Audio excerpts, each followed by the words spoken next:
Hello class. Today we are going to study about oxides. Oxides are formed when metals or non-metals react with oxygen in the air.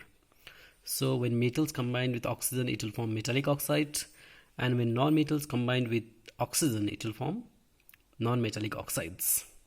For example, magnesium burns in the air with a bright white flame to form magnesium oxide, and this reaction were very common. So oxides means the combination of metals and oxygen or non-metals and oxygen. Now we need to see preparation of oxides, how we can prepare oxides. The first method is by the direct combination of metals and non-metals with oxygen. Say for example, magnesium combines with oxygen to form magnesium oxide. Carbon combines with oxygen to form carbon dioxide. This is a non-metal. This is a metal, this is a non-metal. So the first method is by the direct combination of metals and non-metals with oxygen.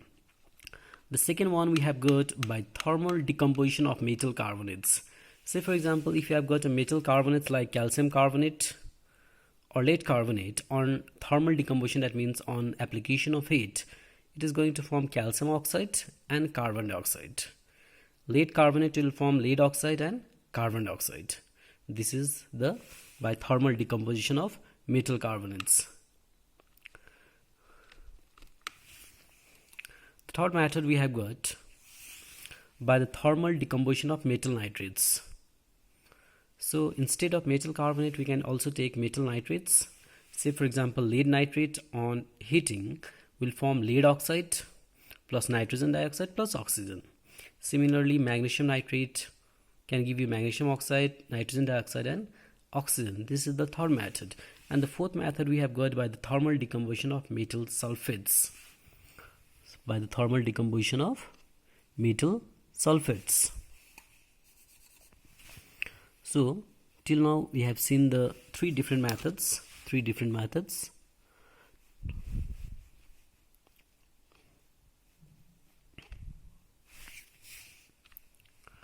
And the fourth method was by the thermal decomposition of metal sulfates. So say for example, if you take ferrous sulfate FeSO4, on decomposition it will give you iron oxide plus sulfur dioxide plus sulfur trioxide. If it is lead oxide, it will give you lead oxide plus oxygen. So that was the preparation of oxides, how we can prepare the oxides by different methods. Next we need to see classification of oxides. Based on their acid-base characteristics, whether it is acidic or basic, oxides are classified into acidic oxides, basic oxides, amphoteric oxides and neutral oxides. That means it can be basically classified into four types. Now we'll discuss about acidic oxides.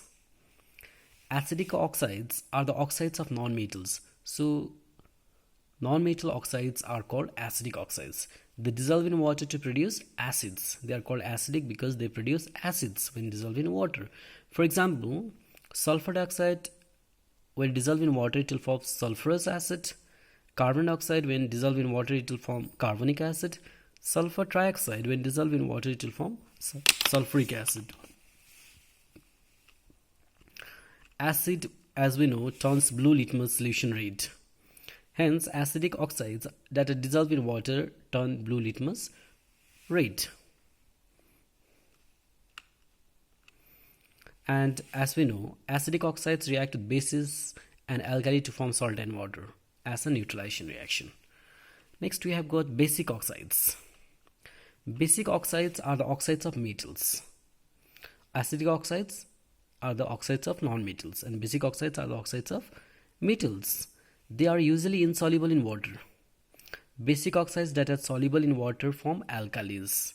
For example, calcium oxide, when dissolved in water it will form calcium hydroxide, which is a base soluble in water, so it is also called an alkali. Sodium oxide, when dissolved in water it will form sodium hydroxide. Alkalis are bases, so they turn red litmus solution blue.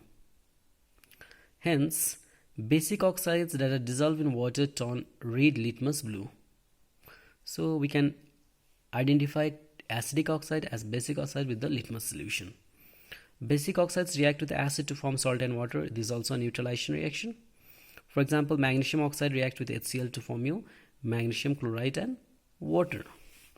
In the next class, we'll discuss about amphoteric oxides and neutral oxides.